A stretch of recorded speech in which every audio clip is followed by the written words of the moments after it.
Hello and welcome to the I3 lecture series hosted by the Masters in Digital Photography program at the School of Visual Arts.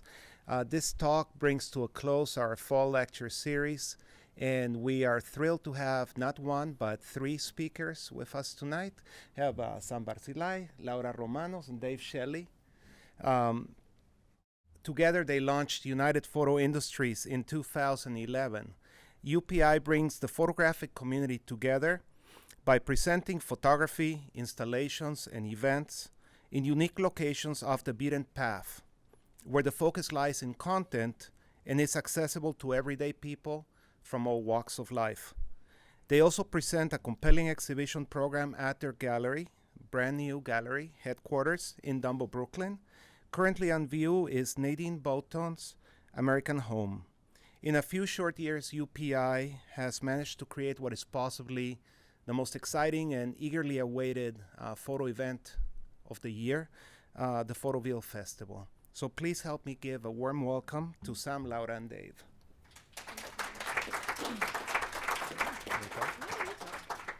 Thank you. I'm just a common boy from Detroit. Sam's just a common man from Greece. And Laura's an extraordinary person from Australia, who is the glue of United Photo Industries.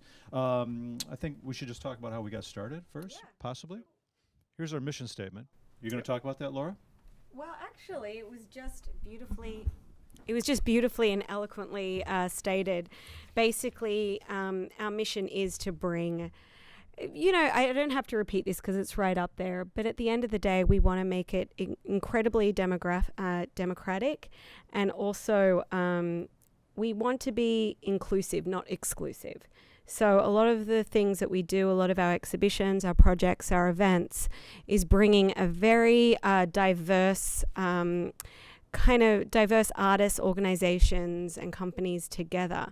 I mean, we've only been around for 4 years, but we've actually exhibited over 1,200 artists, like physically. Actually giving 1,200 artists exhibitions, whether it's on photo fences, part of our gallery show, festivals around the world, or Photoville. So that is kind of what we do. So let's talk about us.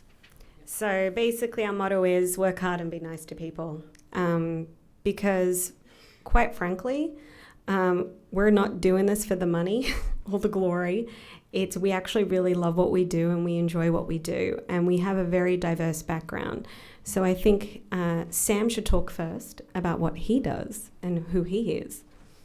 All right. So my name is Sam Barzilai.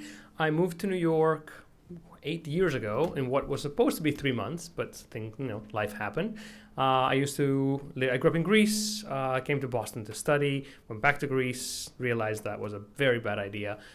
For any number of reasons. Went to London for my master's, where I realized that as much as I loved photography, I was on the wrong side of the camera. I enjoyed taking photos, and I was good at taking photos, but I was exceptional, in my humble opinion, in editing. So I decided to join the dark side and sort of transitioned into the backside. And so I moved to New York via Paris to work at the New York Photo Festival, where I met this gentleman here, where we stayed for 4 years. Anyway, that was 2007 to 2011 when UPI was born, and we'll get to that. So, all right. I have the best background for working photography. I'm a physical education major, so it really cross-references very well. But at one point, I was a sports photographer and a sports reporter, so I think possibly that, with the love of movies, made me excited about photography. And I moved to New York a long time ago, like in '86, and most of my adult life I've made it as an actor, and then segueing into acting and production work. And somehow I thought in 2009 that I could afford 2005, I thought I could afford an apartment in Dumbo, which I could for a couple of years. And then I walked in one day and met Sam, and we worked on this New York Photo Festival for 4 years. And then I think towards the end of it, we were both coming to realize that the way the New York Photo Festival was set up was that we always picked, 4 curators? Mm-hmm. 4 curators, and then that was their vision of who they wanted to show. And then by being on the scene, Sam and I were constantly meeting people whose work we loved, and we wanted to find a way to get their work out there.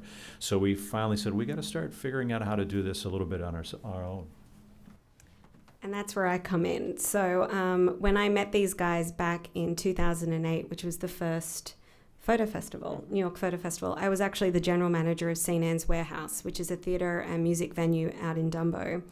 I'm actually a theatre and music and event producer. I have no background in photography, but I feel, and we all feel, that at the end of the day, photography, theatre and music, visual arts, whatever that is, you're telling a story. And so if you're a producer like myself, it doesn't matter what that is, I'm going to produce your story. So I met these guys while I was at St. Anne's. I was holding Lou Reed's hand while he was curating in the gallery, in the warehouse while these guys were producing it. And then when I left St. Anne's, I was the senior producer for Creative Time. So I was producing large-scale public art projects. And then I left Creative Time because I had a great opportunity to produce a big psycho opera with the Creators Project and Vice with Karen O and the Yeah Yeah Yeahs, which we toured, which was a big scale music project, and a behind the scenes film with Lance Bangs and Spike Jones. And then I also produce with Dave as well with the World Science Festival. I've been doing that for the last few years and produce a lot of other projects. And just so you guys know that the three of us, United Photo Industries and Photoville do not pay the bills. So we produce and work other jobs. So like I said, World Science Festival, I produced a fashion show with Spike Jones last year. So that's what pays the bills and the rent. So I can keep doing this and what I love. I just added up on a piece of paper yesterday. I did 37 different outside paying jobs to stay alive this year. So there you go. So by doing all of this, we get to do what we love. So basically, back in 2011, when the guys decided they wanted to start United Photo Industries, it was kind of accidental that we kind of fell into a few things. But Sam and Dave had an idea which kind of started with the Dumbo Arts Festival and shipping containers. So maybe Sam can talk a bit about that. Sure. So every year, the Dumbo Arts Festival was a street art festival open to all disciplines. It was running for about 15 years before its untimely demise a couple of years ago. It's a changing world. But at the time, they had an open call and said, we're accepting submissions. We have a street closure, tell us what you can do. So I've been kind of itching to use shipping containers because Dumbo is on the old Brooklyn Harbor. I wanted to use shipping containers in a more creative way. I'd seen how in Germany they're building, whole structures, skyscrapers, and thought, well, what if we could build them and put photos in them, and they create little small mobile inexpensive galleries and see if the world will come to it. So piggybacking on the Dumbo Arts Festival and its 200,000 visitors over one weekend, we effectively did an open call, got 3 artists, and also set up a camera obscura as one of the containers, and you can kind of see it. The line to stand 3 minutes in the camera obscura was 45 minutes long, and it ran for 3 days straight. You had to wait 45 minutes, and people patiently and happily waited and got out, and then went back to the line and did it again. So it was great, and that's kind of how we knew we had something, we had an idea. So. And because of that, Regina Meyer, who is the president of Brooklyn Bridge Park, 5 years ago, Brooklyn Bridge Park was nothing.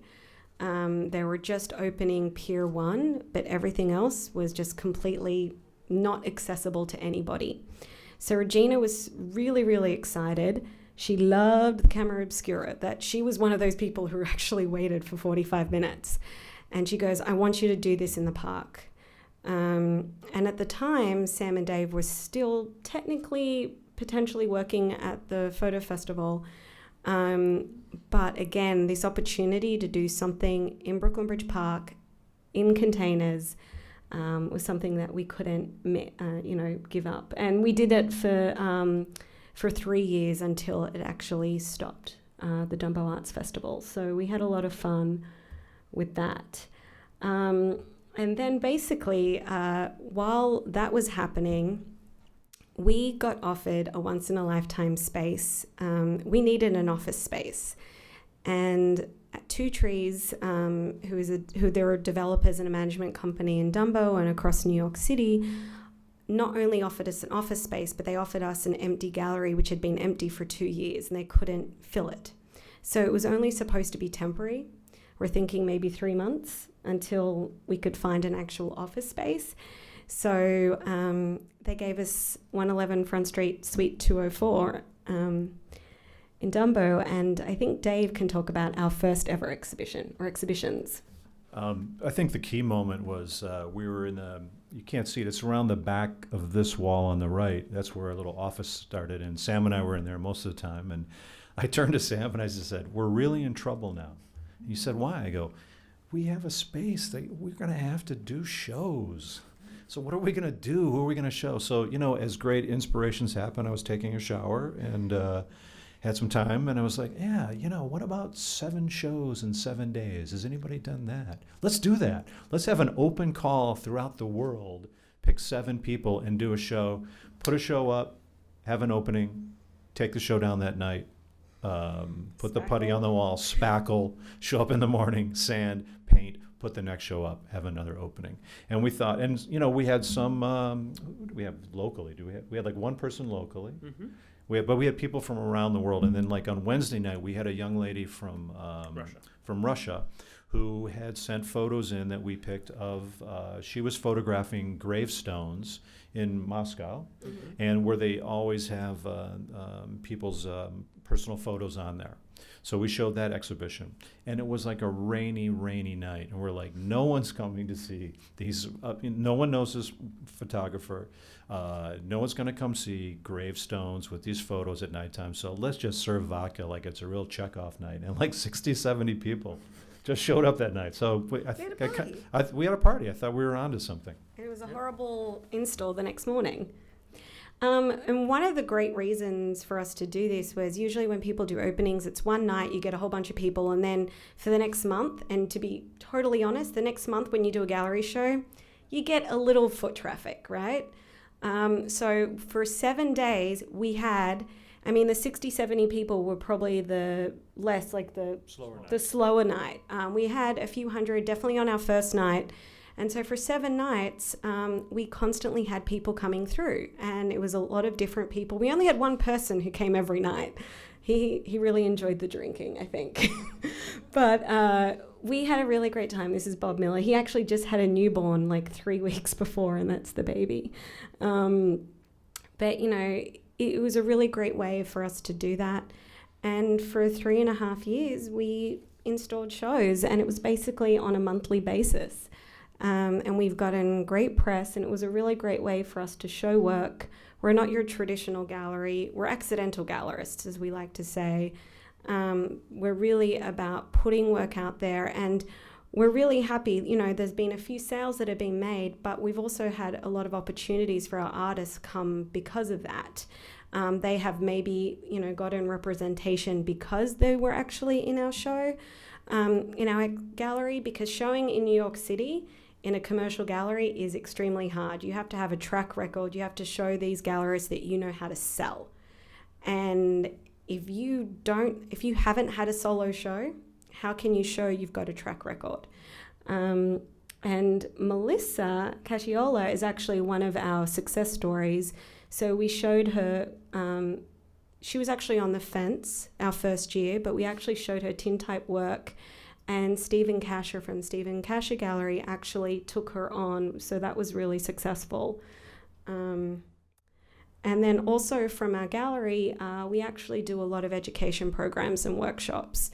So Sam works with Community Justice Center. Do you want to talk about that? Sure. So for the last 4 years, we've been collaborating with the Red Hook Community Justice Center, which is a center that runs a youth court and other programs to keep youth out of the court system, or if they're already involved in the court system, keeping them out of trouble, keeping them out of juvenile detention. So finding alternative ways to occupy them and to, let's say, punish them. So one form of punishment is actually a photo class. They're given cameras, they're given assignments, they have to attend twice a week for 3 hours a day for 13 weeks. And upon completion, their record is clean. They are free to go, and they keep the camera. They get a stipend. So this was actually the first. This was it's actually the Kurt Hahn School. Oh, this is the Kurt Hahn. So this is a different school from Flatbush. So we had regular visits in the gallery, and so we take them out to shoot. It's actually been a kind of real kind of love project, passion project for us. Well, a lot of the things we do, passion projects. But working with local high school students, and the thing with the Kurt Hahn, how this went about was Brooklyn Arts Council, their education director at the time, came to us, and the teacher of this particular class, it's ESL, 85% of the students were from Haiti. Many of them did not speak English properly or English at all, and she couldn't get funding for a photo project that she wanted to do. So Catherine from Brooklyn Arts Council came to us. We're on the same floor in Dumbo, and she goes, look, this is a really great teacher. Can you just speak to her and perhaps, see what you can help? Maybe they can come to your gallery for one day so you can show them what you guys do. So we met this teacher, and she kind of, started us on this path because she tried to get a free tour. And I'm going to say this, she tried to get a free tour at the Guggenheim for her class.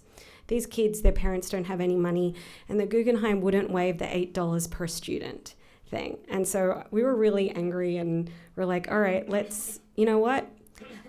We want to do something with you guys. So basically, these kids started coming to our gallery every week. And like Sam said, we started doing workshops with them. And we actually did an exhibition for a week. And basically, the opening night, which was really great, their friends and family came. Each student had to basically kind of read out something they wrote about the other.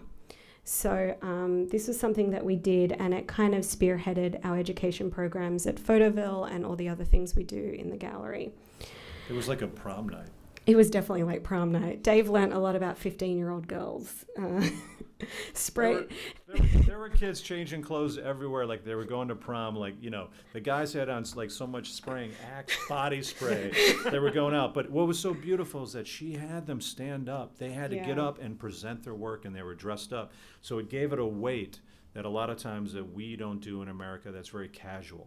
So I think that they learned something from it. It made me feel fantastic, so I learned something from it. It was a really great day. It was a lot of fun. Sorry, before you move forward, I was going to mention this is actually just a few months after the earthquake in Haiti. So these were students that had to leave Haiti with or without their parents and move to Flatbush. And as Laura said, not speaking any English. So it was quite an educational moment for all of us. And then we also sometimes had Italian rockabilly bands play. Just because. So sometimes we just had like little get-togethers and activations in the gallery, which was fun. And this was also something, we also like to experiment. So this is actually an artist, Martin Smith from Australia, who still does, carve out photographs and then write stories with his sculptures. So we like to kind of experiment in our gallery, which is fun. And then in July of last year, we were told by our landlord that all the galleries on our floor had to leave. So for 6 months, we were in limbo. We did not know where we were going, if we could go anywhere, because we were getting heavily subsidized rent from Two Trees, who were amazing. And then in December, it was kind of like our Christmas present. I don't know if any of you guys know the old Galapagos space in Dumbo. Galapagos left in December, and Two Trees decided that they were going to not rent it out to a commercial, company. They were going to renovate it and split it up into 4 galleries. So we were one of them. So it was us, Klumchin Gallery, which is an amazing photography gallery, Masters Project, and Minus Space. So we're on 16 Main Street, and this is kind of the start. They blew out windows. It's kind of what it looked like. And here is Gilbert. And this is kind of what it was look like before we moved in. And we decided to build a mezzanine. And this was our first show back in September, a week before we opened Photoville this year, we opened a show, Anderson Zacker's Block Party, which we had a block party, and it was awesome. And we're right at the entrance of Brooklyn Bridge Park. You can see the Manhattan Bridge, and it kind of elevates and puts us to the next level. We now have a storefront gallery. Already we have people come, like we have record numbers of people come every day. The weekends are crazy. It's fun. We get to speak to a lot of people and potentially selling a lot more work. And it's very interesting that the gallery is exactly where we started the photo pods. Exactly. That's right. So if you remember the original photos, it's literally just outside this window is where our first containers were. And we built a moving wall and a mezzanine, and we kind of built some walls around it. So it's a flexible space, and we can do a lot more, which we're pretty happy about. And this is the show we have right now, Nadine Borton's. Oh, that's a terrible photo. Sorry. It looks different. But American Home, and it's a great show, and it's up to the end of January, so you guys should come check it out. So we're gonna fast forward a little bit to the fence. So back with the photo pods, when we started talking about doing Photoville, didn't have a name. We also had the idea of the photo fence. So walking through Brooklyn Bridge Park, there's all these construction fences. And so, Sam, do you want to quickly talk about that? Right. So back in 2011, 2012, the park had built Pier 1. It was beautiful. It was green, rolling grass. They were working on building Pier 6 at the other end of the park near Atlantic Avenue again. But there was nothing in the middle. It was a lovely greenway that could take you from Dumbo to Atlantic Avenue without getting hit by a car, without, walking by the water, but there was absolutely nothing. So as we were walking, it was like realizing once people get in for about a mile and a half, they can't get out. It's a captive audience. So we sent, we had already been working with the park trying to build Photoville. So we sent them this. You can see how well done it is. This was our first proposal saying, This was like a 20-minute thing. Yes. So this was our sort of tongue-in-cheek proposal of how we could take their fences and make them fun. So rather than people being bored with nothing to see, just ugly construction fences, we could bring photos to your fences. You can see Gilbert on the bottom right. So fast forward to the fact that they actually said yes. It's now been 4 years. The fence has actually expanded beyond just Brooklyn Bridge Park, where it spans 1,200 feet in length. It also runs for about 4 months every summer. It also is up in Boston with the Flash Forward Festival. It's up in Atlanta with Atlanta Celebration Photography Festival. It's up in Houston in partnership with the Houston Center of Photography, and we'll be expanding in 1 or 2 extra cities next year. So it's sort of taken on a life of its own. This went up about a week ago in Midtown of Houston. And what's kind of nice, culturally, every city is so different, of course. But, in Brooklyn, when you go through the park, it's like you get some people who go, wow, did the park pay for this? Are they paying for this art? And then when you go to Boston, we have guys driving by when you're in the middle of hanging it and it's half up and the guy's like a worker guy's on the way, he's a plumber. He rolls down the window of the van and he goes, hey, yo. Yes, sir, what's up? He goes, it's crooked, Well, it'll be straight, we get that. And now in Atlanta, which was a huge thing for this year in our second year, we have it down on the ground. We have to say, people, could you please step back? We're trying to put it up. They're like, thank you for putting those. We've been waiting another year to see all the new photos. So it's pretty exciting. Yeah, so I want to kind of quickly rewind. So this is a competition, and we kind of have this theory that you enter once and you have the opportunity to have your work seen in these cities by all these people.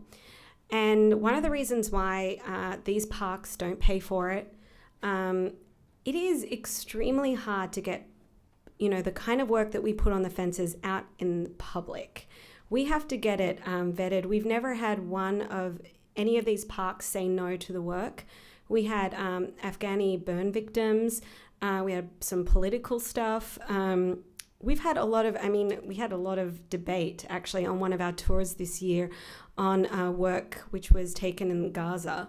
But you guys have no idea the amount of work that we have to do behind the scenes to get this work cleared. But also there's a lot of places, because believe me, every day we get people emailing going, why can't you come out to LA, or why can't you do it in this city? It's because a lot of public spaces won't allow the work that we want to put up here. So the fact that Brooklyn Bridge Park, the fact that the, Rose F. Kennedy Greenway, the Beltline, the Main Street folks in Houston actually have the guts to show the work and not censor any of it is really amazing. And so in theory, we could have 20 cities next year, but it all comes with a price, and we don't want to actually, we don't want to edit. We don't want to compromise the work that actually is chosen. We had over 40 jury members this year. So what's really great is that a lot of our jury members, and it's very democratic. It's literally a voting system. We have no say, which is sometimes very frustrating because we see a lot of work we love that don't make the cut. But literally is the top 40 series that get the most votes get on the fence. That's it. That's pure and simple. And we get a lot of the jury members who email us who go, oh, my favorite series didn't get in, but I'm going to use them. I'm going to use them for an exhibition. I'm going to put them online. So that's really quite heartening for us. But also what's really quite interesting is that we get a lot of photographers who are very up in their game, very high profile, who don't make it, who are not very happy about it. But again, like I said, it's democratic. It's whoever gets the most votes. Talk about how many people see it over the course of a year. And yes, and Brooklyn Bridge Park, over 1.5 million people see the fence over 4 months of the summer. So that's pretty unbelievable. And a lot of the photographers, that's just for one city, and a lot of photographers get work. We've gotten some really great press because of it, and we want to keep doing. And basically the submission fees goes to pay for it because it's expensive. It's very expensive to make. And then we have the Jury's Choice Awards, and this year, because it was a tie, we decided to give both of them exhibitions at Photoville. So Lynn Johnson on the left, and then Eduardo, is it? Plein air. No, on Plein Air, which is part of Riverboom. I'm blanking. It's I blank. I just gave birth 7 weeks ago, so I have no memory. And then this is some installation shots. This was from 2 years ago. We were installing in the park like 2 o'clock in the morning, and the police came, no one questioned us. We were just installing stuff. It was quite fun. And this is Atlanta, Dave with his, his knee pads. You have to dress appropriately for the event. And this is Boston. And everyone, that's Marianne Camilleri, who's the director of Flash Forward Festival. Everyone gets their hands dirty. It's fun. And then because of the fence and the first fence and Photoville, we got a phone call from the Department of Transport. And there was a old fence around the Manhattan Bridge, Anchorage and Dumbo, which really needed some kind of TLC. And literally this was the day after Photoville finished, and we were exhausted. We'll talk about how exhausting our first year was. And they said, we'd love to do it, and we'd love to do it, put it up in 2 weeks. So Sam had 48 hours to contact photographers and curate it, design it, and we had to wear hard hats. There you see Gilbert. And basically, that's how Superheroes was born, and Sam can talk very briefly about this. So very, very briefly, this was kind of a gift from the gods. I had sort of curated this in my head over the course of a year, and it was sort of sitting in my drawer, hoping that one day someone would come and say, "Hey, would you like to do a show of 6 photographers on using superhero themes to talk about social issues?" And obviously, this came, and it was it was perfect. It was literally 48 hours of contacting everyone, getting the files, designing it, printing it, and running out the door with it. And even, so it was where the Anchorage is, it's where all the workers who work on the Manhattan Bridge. And they loved the fence so much that they decided, and it actually took a lot of thought, they decided to make their own big screen print, and they printed it on vinyl of Super Freak from Dominican Republic. So this is one of the workers who's from the Dominican Republic. And Dulce Pinzon, a Mexican photographer, had a series called Superheroes of Mexican immigrants who dressed up as superheroes. So they were Spider-Man window washing. You had the Hulk. You had a lawyer, work construction. So the actual workers decided to do their own superhero. And we kind of thought that was fun. And first of all, this is kind of at the start. So we thought, oh, Dulce would be really offended. And also some of this work was tagged and we had to replace it. And Dulce's attitude and quite a lot of the other photographers were like, this is the public. This is now, when you put work out in the public, it's now theirs.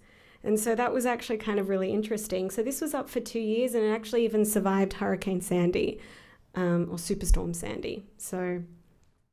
And then we worked with the Dumbo Business Improvement District and the Parks Department on Geolocations Dumbo. So working with Nate Larson and Marnie Schindelman, they have a really great project called Geolocation using Twitter and the GPS on the... I'm terrible at this. But geotag information. And so we asked them if they could come out to Dumbo for a week. We paid them, we commissioned them to do a special Dumbo one on Washington Street. So they went around, we've left the island, which we love. They got into Etsy, Brooklyn Roasting Company. It was a lot of fun. And this was also up for 2.5 years. And we're trying to think of what the next project is for this space. And then we also worked on another project which is still up now nearly 3 years with the Department of Transport called the New York Outer Borough Stories, where we actually asked 4 curators in the outer boroughs, not Manhattan, to curate a project each in Manhattan in near Wall Street. And Irina. So Sam curated Brooklyn. So Irina's work in Prospect Park. Paul Moakley, who runs Alice Austin House and who's also a photo editor at Time Magazine, and he did Staten Island, and we did Queens and the Bronx. So that was actually really great work. And it's still up. And here are the guys from the DOT who installed it and loved it. So we just took a photo of these guys, and it's Gilbert with the firemen. And then personal mythologies, so Sam can talk about this. So once Superheroes came down, we had noticed that a lot of our audience weren't just the sort of 20-something, 30-something people working in Dumbo. It was also a lot of young kids and families that would come on the weekend and would see it. And it occurred to us that we wanted to create something that, again, would speak to the adults but also be entertaining to the kids. So it would speak on 2 different levels. And that's how Personal Mythologies came about. And actually... one of the faculty of the master's program at SVA is included here. That's Victor Cohen's work. Is he? Yeah. Well, he came in. We outed him. Oh, yes. A funny note about that. Victor's actually been instrumental in just about everything we've done. Every logo you've seen. In fact, the very name of Photoville have all come from Victor. He has been sort of the creative brain behind the brains. So. Ivan Ford. We love this. And one of the instrumental partnerships that we have is with the East River Ferry. So here's another project that we've been doing.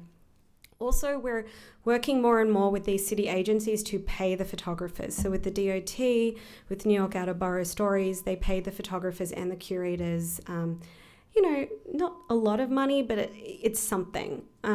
So we're kind of getting these really wonderful institutions and agencies to start paying. And the East River Ferry, it kind of started with these guys. They came on as our sponsor for Photoville in the first year, and we kind of made a joke with them while drinking that we want to do Photoville on a boat, on a barge. And they said, well, look, we don't have a barge, but we do have ferries. And so for the last 3 years, we've been producing exhibitions with a lot of local and also international photographers on their boats. And they have just over 10,000 people who ride their boats every day in New York City. So we're quite happy, and it's year round. So we have 3 boats, and every month we change with different photographers. So this is Stephen Mallon's work. And that was our first year, so it was Drawn to Water. Then our second year, which was in 2014, we decided to do Wanderlust, so we decided to take it out of the water. And this is Diggy Wallace and Chris Burkhardt, Pete Strootman. And this year we decided to do New York stories, so New York photographers. So this is Anderson Zacker's work, Block Party. And then another partnership that we have is with the Tokyo International Photography Festival.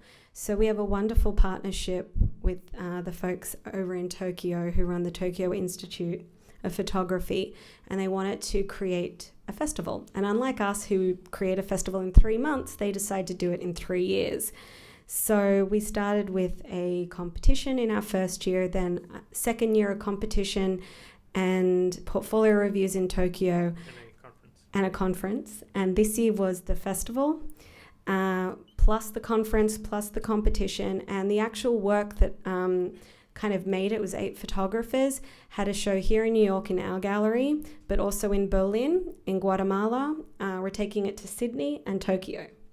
So we're kind of, again, you kind of submit your work once and it can have all this exposure and exhibition opportunities. And this is in Berlin in a vodka factory.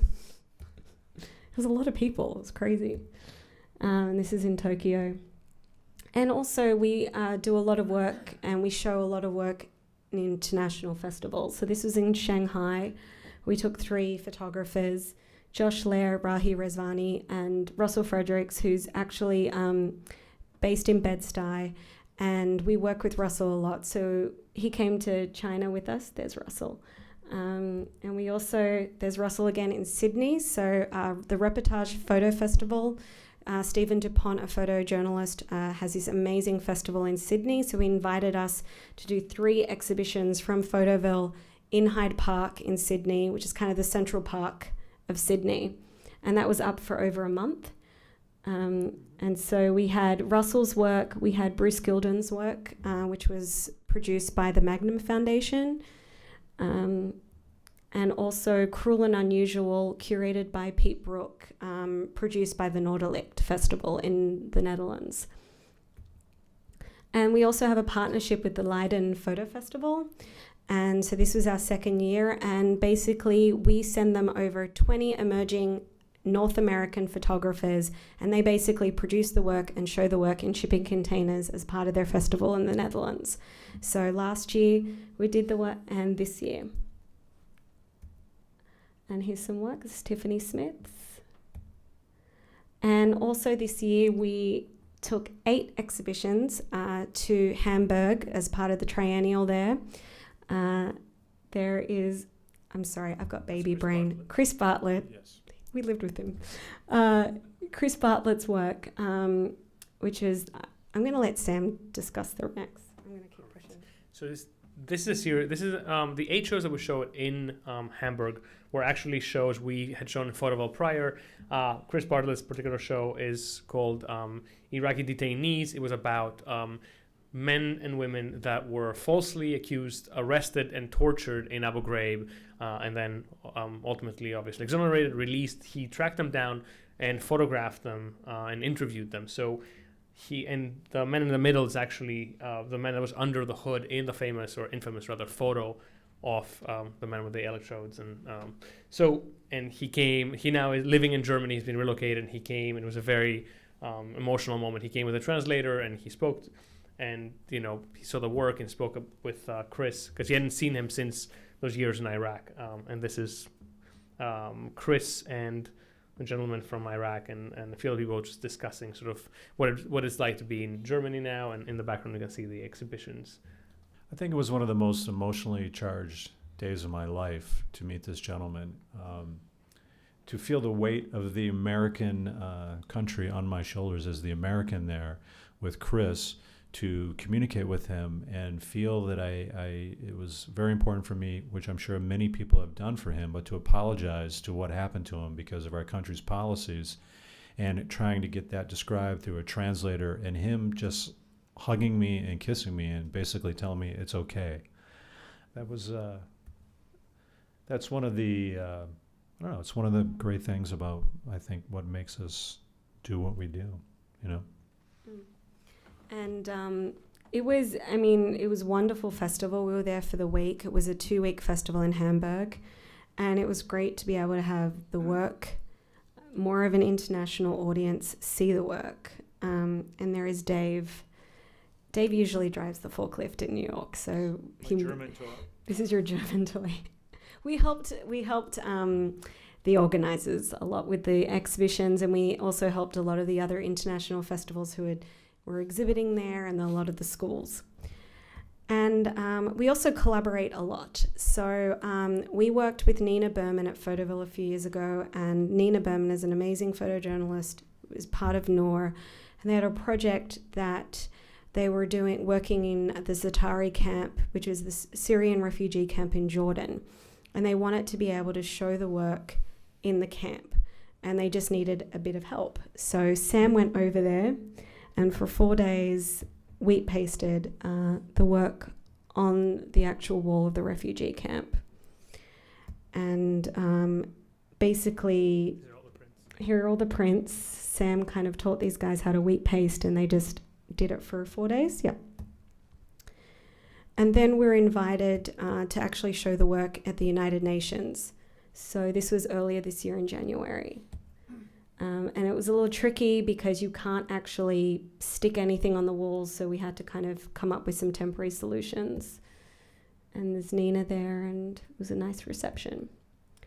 And then another project that we do, and we partner with the folks at the Brooklyn Half Marathon, the New York Roadrunners, and this was New York Stories. So we just worked with several, exploring Brooklyn, several Brooklyn photographers, and this was up for a year. And then we also did a project with Airbnb, and we commissioned a photographer to actually take all this work of creative Brooklynites. It's part of the Brooklyn Half Marathon this year. So again, we're kind of trying to do a lot more with different companies and commercial entities to be able to bring more opportunities to photographers, which leads us to Photoville. So we're thinking we might just play the trailer, and then we can briefly talk. Oh yes, you can talk about this. So we're going to show you a short trailer about Photoville, but I just wanted to point out this was when we were, before we had a name, but when we knew what we wanted out of it. We wanted something that was very human, very approachable, not sort of the opposite of what a gallery usually feels like, where you feel a little scared, you feel like you're being punished and you shouldn't speak. So we wanted something very, almost not retro, but just friendly. And, and there's that idealized, concept of what the 50s felt like, what the 60s felt like, in America, and sort of working with Victor, he came up with this. We told him this ideas we had in our minds, and he came up with this, which was one of the first sort of images defined our vision. So, and it's evolved quite a bit since. And so before we show the trailer to show, kind of fast track everything, the evolution, this is kind of the evolution of the images that Victor has kind of given us, which has been amazing. This is our favorite. This is this year's. But basically, rewind back to the photo pods in 2011. So originally, Brooklyn Bridge Park decided that they were going to give us 20,000 square feet near Pier 1. And so we're thinking 12 shipping containers and maybe a few talks and a nighttime projection. And then in February, they said, that's going to be developed now. We have 80,000 square feet on the uplands of Pier 3, which, according to everyone, was in the middle of nowhere. Do you guys want it? And we're like, sure. So we had 3-4 months to basically fundraise, and it went curate, design, do everything. And it went from 10 to 12 to 45 shipping containers, a dog run, nighttime projections every night, a beer garden, a talks area, workshops area. We were kind of nuts. So I'm going to show you the trailer, but that's kind of the history of that. So one moment. Does someone really want to walk into sort of a slightly rusty, dirty shipping container and look at photography that's unframed, that's sitting up with magnets? And we thought, well, we would. Maybe we know friends would, but really?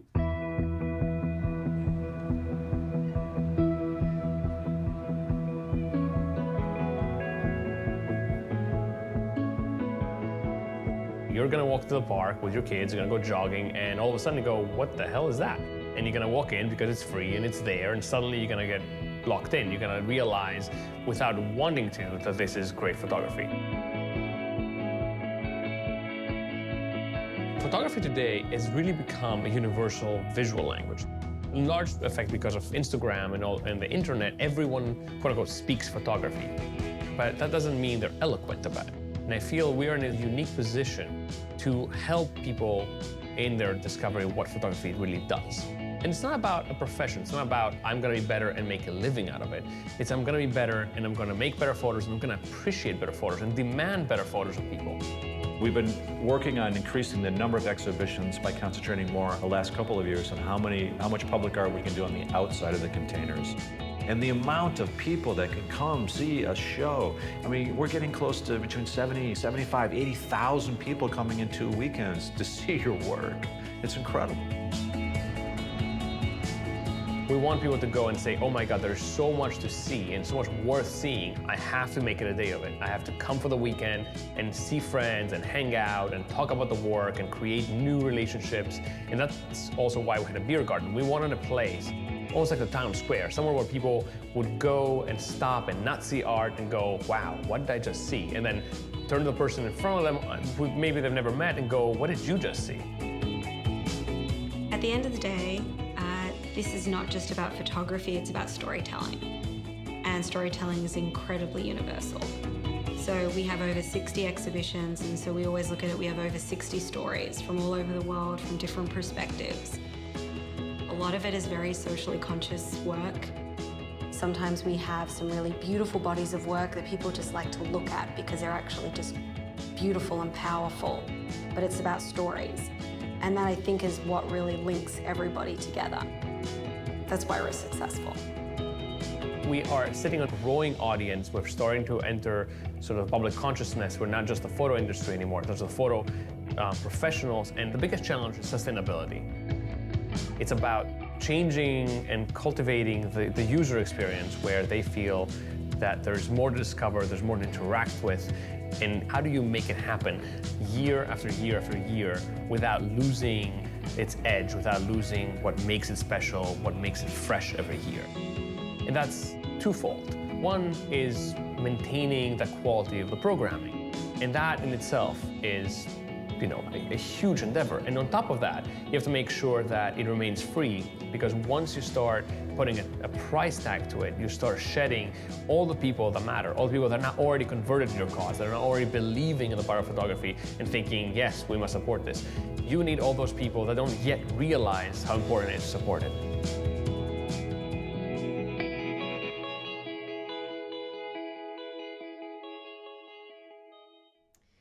So that was a good little 3-minute thing that actually sums it up, because we have like 10 minutes left. So we're going to talk about this year, because this was our 4th year. But for the last few years, we went from Pier 1, Pier 3 to Pier 5. Our first year, this is Gilbert in our beautiful handmade model. As you can see, we've now graduated to Legos. This is how we figure out photovillas, with Lego models of our 20-foot and 40-foot shipping containers. But this was our first year. So we did it in June. It took 4 months. We did a little Kickstarter campaign. A lot of people were like, oh, we had to raise $30,000 via Kickstarter. So a lot of people thought that's how much it cost. It actually cost roughly $250,000. Our first year, yeah. Our first year. We don't get paid, so that doesn't include our salaries. We had the smallest team, and I can't even begin to tell you how small that was. And then we had an army full of volunteers. And so to keep it free, obviously, if we were to charge an admission price, we wouldn't have got the people that we had that first year. We had over 40,000 people. If we charge admission, we probably would have got maybe 10,000, if that. So we were able to get a really large amount of people to come see that work.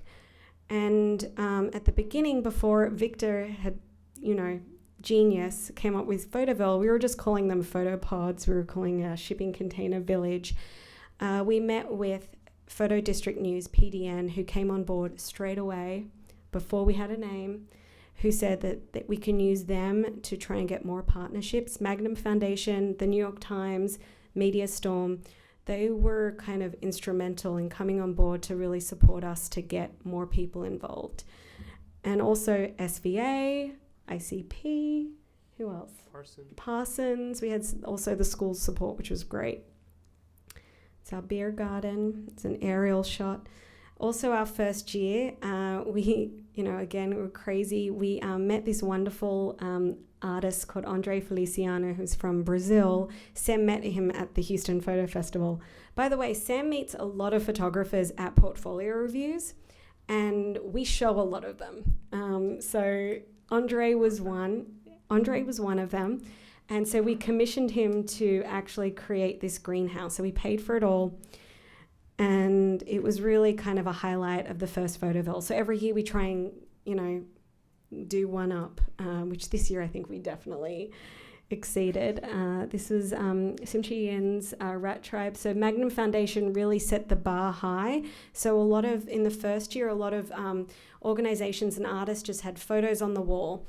Magnum Foundation decided to create two kind of really amazing and immersive exhibitions. One was Chi Yin's Rat Tribe. So they created kind of the basement home that these people lived in. And they also did Bruce Gilden's Foreclosures in America, which you couldn't even go inside. I don't have an image. Our second year, we actually teamed up with NBC and Ann Curry. And actually, so these were augmented reality app, which basically, there's a photo of Anne, we had 6 of Anne's photos. And with this app, you actually then can see the photo turns into the assignment that she actually reported on. So it was a pretty cool thing. And we thought it was a joke, and we kept saying to her, they're just crappy containers. And she didn't care. She wanted to be, we think she didn't care where she was going to be. They were actually the best people to work with. Mm-hmm. And we were expecting a lot worse. Again, some shots there. And so this leads us to this year. So for the last 4 years, we've been, every year, we don't know where we're going to go. We think it's our last year in Brooklyn Bridge Park because it's a developing park. We're fingers crossed we'll know very shortly where we're going to be for that next year. But the park have been really good to us. They basically give us the keys, and as long as we don't screw up, they're happy. And they let us, honestly, we also know, when you're working with a public entity like Brooklyn Bridge Park or Riverview Central Park, you just have to respect them. And we know that they don't want nudity outside, so we're not going to show it. We're not going to show bloodshed outside. Inside the containers, anything goes. So we're really smart with the kind of work that we show. And then here's some other images.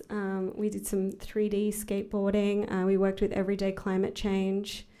We also this year worked with the amazing Jeanette Beckman, and she curated our opening night slideshow, which was a music slideshow.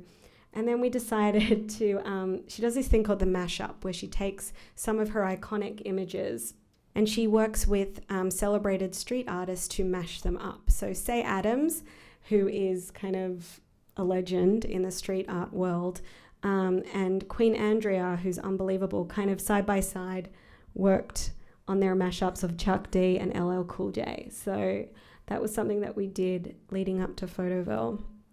And Sam can talk about Matt Black. Sure. So I don't know how many of you know Matt Black's Geography of Poverty project. It's been going for a few years, where he drove around the country documenting extreme poverty to show that it's actually not a unique situation. It crosses the entire. So he was able to trace a almost unbroken line from coast to coast and back again of cities where more than 30% of the people were living under the federal poverty line, which is beyond depressing. So I've been fascinated with this work for a while. So Laura had this idea of, I wanted to show it, and we spoke with Matt, said, well, we'll print these images from this, and along with some information about each city or each town, and we'll disperse them on Photoville so we'll kind of walk around and discover them. And Laura said, well, what if we created a map so people could see where each image was and kind of understand the sort of the problem? So that... The art. Sorry. Just quickly rewind. This was we were always going to do the disbursement of the photos throughout Photoville. That was like months in the making. The idea of the map came because we had this uneven space in Photoville, and we're like, what are we going to do with it? So 2 weeks before Photoville, I woke up and said to Sam, can you call Matt? Can you email him? Like, what if we do a map? Do you think he'd want to do it? So he was really into it, but it was basically 2 weeks before we opened. And then this became Sam's obsession on how we were going to, you know, stick it on the ground, how it was going to stick. He got high off fumes, design. I mean, it was his obsession. So effectively, this is a 60-foot long by 25 feet wide print that we printed in pieces and then attempted to wheat paste onto the ground, only to discover that it was so hot, the slab was so hot that the glue was drying before we could stick it down. We went through every iteration of cement, sealers, gaff tape. In the end, and this is the aerial shot to give you a sense of scale, in the end, we ended up using floor polyurethane, so like floor sealant.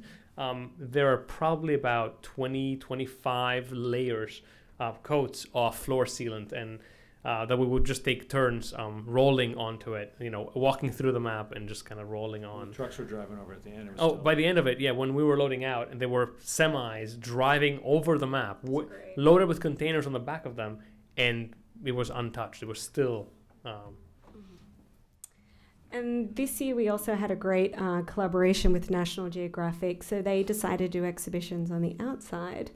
So Peter Mueller, Ebola's work, Robert Clark's, Stephanie Sinclair, and Lynn Johnson's, which we don't have an image. But it was kind of the Lynn Johnson show at Photoville, and Stephanie Sinclair, because they had exhibitions all over the place. But here's some fun shots. Time Magazine, Olivia Laurent curated Devin Allen's work from Baltimore on the outside.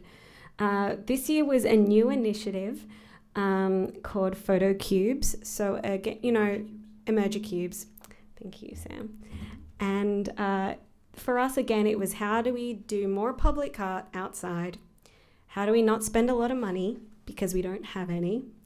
And we decided to ask Jerry Vizzuso, Jamel Shabazz, Elizabeth Avedon, and Stella Kramer to nominate a few emerging photographers each. So photographers that they like, they believe in, some of them still at school, some of them just graduated. And basically we then offered, we looked at the kind of the short list and then chose 10 photographers and basically said to them, you have a cube, it's 4 feet by 4 feet, you can't branch out, you can go up, you can do whatever you want, but this is what it is. And it was just basically made out of pallets. And it was great. It was scattered around. A lot of this work, actually, we probably got more praise for this work than every other work, all the photo cubes. So it was really wonderful. And we're going to do it again next year, and we're going to do a lot more. It was definitely new for us. Toxic Sites, Open Society Foundations, another great partner. We worked with Stephanie Sinclair's Too Young to Wed. And so here is just some images of some of the exhibitions that we did. We ask all of our partners to be creative. For them, it's just a 20-foot or a 40-foot container. As long as you don't ruin the container, because we rent them, you can pretty much do whatever you want to do. So people are really quite creative. That's Glenna Gordon's work, and she was supported by the Open Society Foundations. This was Jeanette Beckman's exhibition. So she also decided that, it's not enough just to do one night of slideshows. So we basically printed over 500 photographs and just pasted them in a container. And these are with iconic photographs of the last 40 years from some of the best music photographers. So it was a lot of fun. This was Getty. Getty is another really great collaborator. And, when we work with a lot of these big companies, we're very hesitant, not in a bad way. We just think, we're these like scrappy containers, and we keep telling them, this is what it is. It's dirty, it can be hot, it can rain. We can't control when it's outside. And Getty is honestly one of our best partnerships, where they're all wonderful. They love it, they embrace it, and we all have a really good time. So this is their legacy. Debbie Cornwall's work from Guantanamo Bay. Instagram, another big partner of ours. They kind of came on board 2 years ago, and just really loved the fact that we were reaching to a really large audience, but also we were working with so many different institutions and schools and artists and curators, and they wanted to be part of it because Instagram is about community. And so they've been a really great supporter of ours. And also what's really wonderful, and one of the big things that we like to do, is when we work with the Instagrams, the Gettys, the New York Times, the Time Magazine, they're bringing people, they're bringing audiences in. And so you've got audiences who wouldn't necessarily come to something like this or wouldn't know of many of the photographers and organizations that we do feature at Photoville. So when they show up, people are like, oh, this is great. Here's the Instagram double stack. Oh, but look at this young photographer who I've never heard of. I love this work. So it's critical mass, and that's one of the large reasons why we do Photoville. It's the Magnum Foundation. This is my favorite exhibition. Live, Love and Limbo. We also worked with the Ethiopian photo festival, Addis Photo Fest, this year, and we're starting an exchange with them. So they sent us 10 photographers, and this was very much kind of a last minute. The work wouldn't stick on the containers, so this was a last minute thing of let's just put up plywood.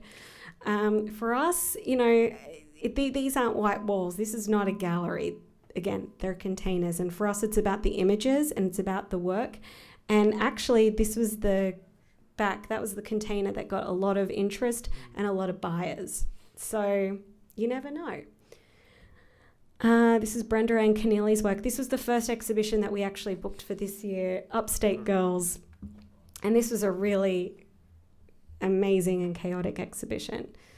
And this is some more work. She had a timeline, hundreds of photographs. Visco, great partner. Ruddy Roy, we actually produced this project with Ruddy. So every year we're able to partner with a few photographers that we help fundraise for. This was one of the exhibitions that we produced and fundraised, and we found a sponsor for him, and it was fantastic. And this was the work that he had shot in Ferguson, in Staten Island, in North Carolina, and not Baltimore. But this is pretty powerful stuff. Lynn Johnson's work, Blast Force Survivors. There's Ruddy.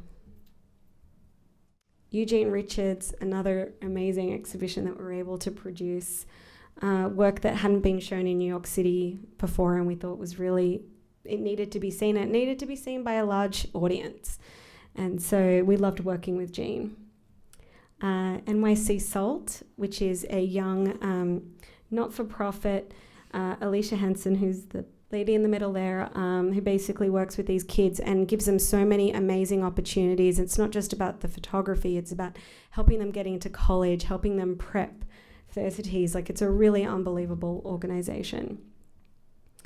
So basically, this is Photoville for us. It's working with unbelievable organizations, great artists. We showed over 500 photographers this year for Photoville. And our nighttime events, we worked with Getty. So this was Down and Dirty of Jeanette's. And then we also worked with Getty. And so they talked about, and this was on September 11, so they showed their legacy work. And we also worked with the New York Times. The Lens blog curated. We also worked with POV, so the PBS documentary series. So we also showed some work from there, and we also worked with National Geographic, and that was a fun evening with some of their photographers. So our beer garden is really instrumental for Photoville. It's a place for people to drink and eat. We work with Smorgasburg, the Brooklyn Flea folks, but it's really about people coming together. And we work with Photo Shelter, so that's David Burnett. And then we had some really amazing panels, which were pretty much full the entire 2 weekends. So standing room only. Matt Black's there with Brenda and Eugene. Facing Change, which was a great... Oh, another one, David, yeah. We also worked with National Geographic Your Shot to do middle school and high school kind of neighborhood tours with Katie Olinsky. And so this was really fun. And we worked with the Bronx Documentary Center kids who came for that. We worked with Risk. We did a workshop. We also did Tintypes. And basically, all of our workshops, talks, everything was free. And we also did our walking tours. It's Julie Graham, James Welford, and also Bill Hunt. And New York Media Center. So for us, we're also working with people who aren't necessarily photographers, like with POV, but photographers more and more are doing multimedia, and it's all about collaboration. So we did some really great workshops: sports photography, product photography, dog and kids workshop. And we also do our free education day. So this is a day where basically everyone volunteers their time, curators, us, artists, to give these really amazing. We had nearly 400 kids this year who came out to Brooklyn Bridge Park for the day, and we did tours throughout. So that's Stephanie Sinclair, that's Dave. And we also had some actual basically youth photography panels. And so we had these student photographers talking to the students about their work. So I think we probably should start with the Q&A maybe. Oh, this was also Gilbert. Gilbert with the Secret Service. That's Gilbert with the Secret Service guarding the Estonian president who showed up last year. And then basically what we want to talk about is that when you do public art and outdoor events, you can't control the weather. So sometimes it's just, this was our misting tent from our first year because it was 100 degrees. So we decided to do an impromptu misting tent. And that was wonderful. And this is Sam on our Dumbo Arts Festival. It was flooded out, so we were hours behind. Gilbert again, they're really, these are on iPhone photos. It rains or it's 100 degrees for us. Yeah. But you just have to go with it. And then our team, because honestly, we couldn't do it without our team. And we hire people who aren't necessarily photography people, but they're the best at what they do. They're production managers, stage managers, electricians, and they do everything. And it's really important to surround yourselves with people who are better than you are and who are good at what they do. So let's leave it at that. Q&A.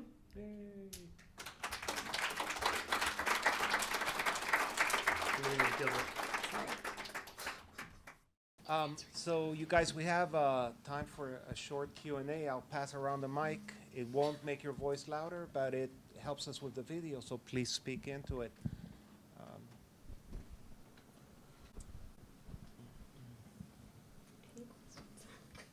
Very Are we thorough? Hi, how can we as photographers submit our work for either the fence or for Photoville? When? All right. Well, for both of them, there is actually a call for submissions. The fence itself, the call for submissions for this year is coming up in a couple of weeks, and then Photoville follows probably around the spring. So usually on our website, we'll have a post saying there's a call for submissions, guidelines. Yeah, for the first 2 years of Photoville, it was just us and our partnerships. And last year, we decided to open it up. So we had maybe 30 plus applications. So we chose a few from that. This year, we thought, let's do it again. And we had over 300. And we were ambitious, and we thought, oh yeah, we can reply to everyone. So basically, it's a free application form for Photoville.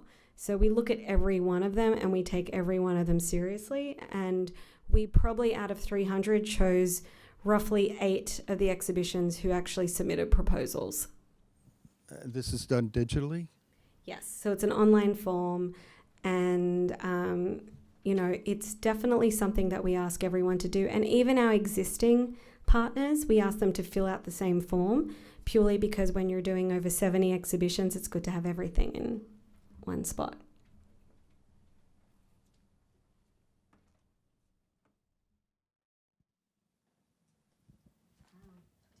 I have a question for you guys. I'm curious. The city is your stage, and you've referred back to the idea of community many times in your presentation. Do you have a way of evaluating the impact on your audience? How do you gauge the response of the community and turn that into more endorsements or better fundraising? I think it's from feedback we get via emails, which is definitely, we get a lot of emails from people seeing it. We get a lot of people who aren't necessarily from New York who want to see the kind of work, especially the fence and also Photoville. And the reason why we can't do Photoville anywhere else, it's a lot of work. But we will do the fence in other places. So again, emails, but also press. I think the press sometimes have, their finger on the pulse. So things that are going to be popular, we'll get a lot of press for. And so that's when we know that's definitely something. And also it's by when we're installing. So like when Dave said, for us, it's when the construction workers love it. When we took down geolocation, the DOT workers, the guys who work on the Brooklyn Bridge, were really upset. The Manhattan Bridge workers, for them to go to the trouble to print their own thing, that's when we know, all right, that hit a chord in some way. It helps that we have really great partners who also help. And that's also how we're able to do a lot of other things in different cities, is because we have really great partners in those cities. We couldn't do it in Boston without Flash Forward. And the same thing with the Beltline without Atlanta Celebrates Photography. So you need good partners.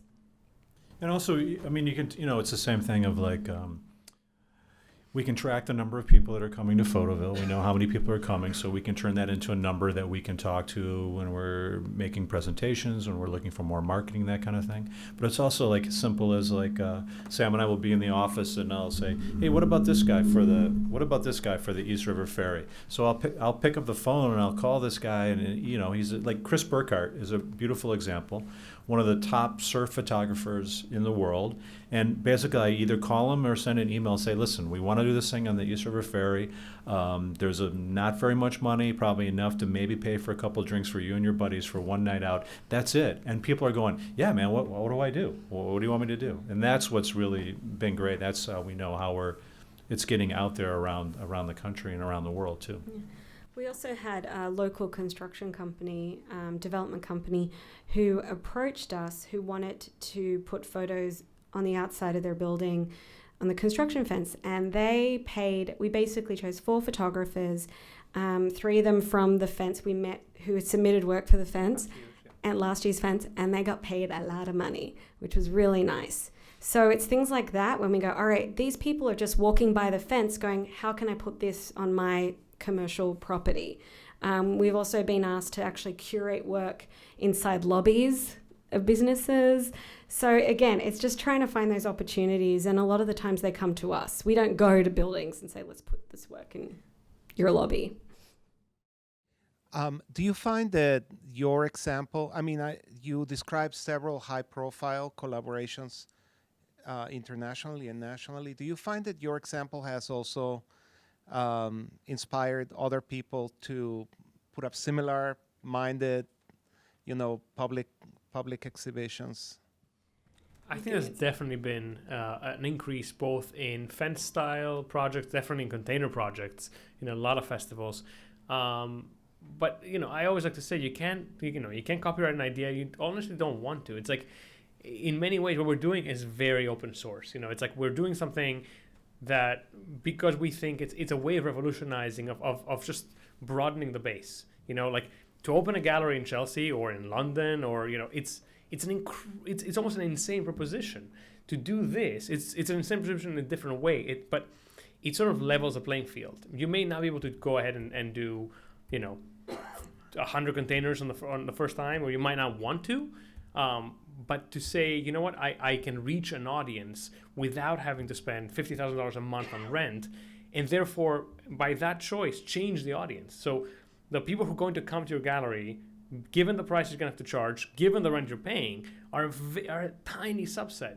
So the fact that you can change that, you can say, well, if I can drop all that, suddenly I have the luxury of attracting a very different audience.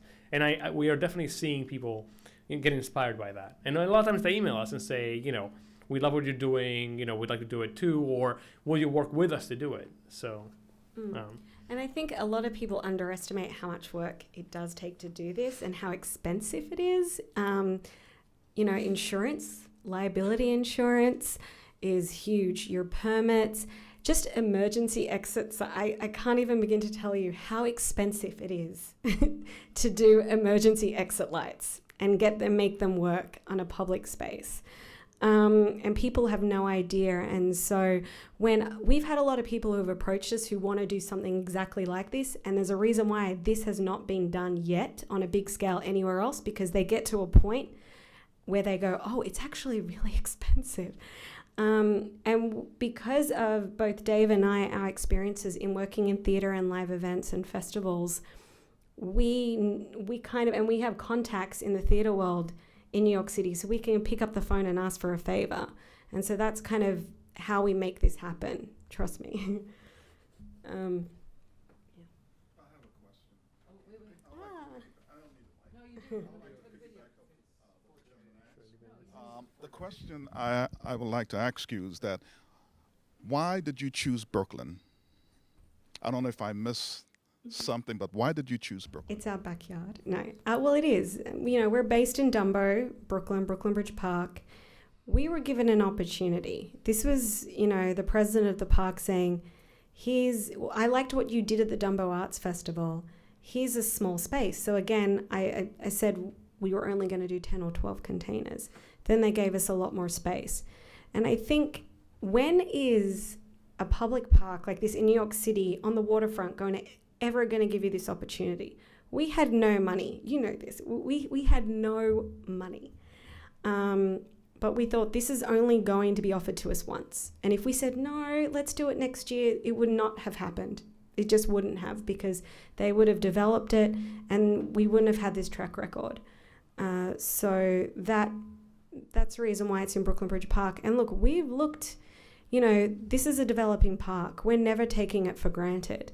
So we've looked in other areas. So it could go to Queens next year, or it could be in Manhattan or Staten Island, who knows? But we kind of consider ourselves a traveling circus, and that's the beauty of a shipping container. You can take it anywhere. It's still the same thing. Well, I also have a comment. I've been volunteering for the past 4 years, and I enjoy it. I wouldn't miss it for anything. And I grew up around here, and my first job was back here working for DeGal, and that's on 20th Street. And I grew up in Brooklyn, and what you guys have done, I enjoyed. I came all the way from Long Island, and I will go wherever you go. Thank you. Thank you. No, you've been amazing. I mean, our volunteers are awesome. We have a really, really good time with our volunteers and our team. And it's, you know, we have people, you're interested in photography, but we have a lot of, you know, volunteers who have no they don't come from a photography background. They just really enjoy it. We have a lot of locals, and it's a lot of fun. It's our favorite thing. Believe me, we don't get paid to do it. We get to do this, actually, stand on shipping containers and look at the sunset. So that's pretty cool. We get up there. So on that note, thank you for that wonderful comment. We will also follow you wherever you go, and thank you for the inspiration, a lesson in humility and hard work and vision. Thanks, everybody. Thank you.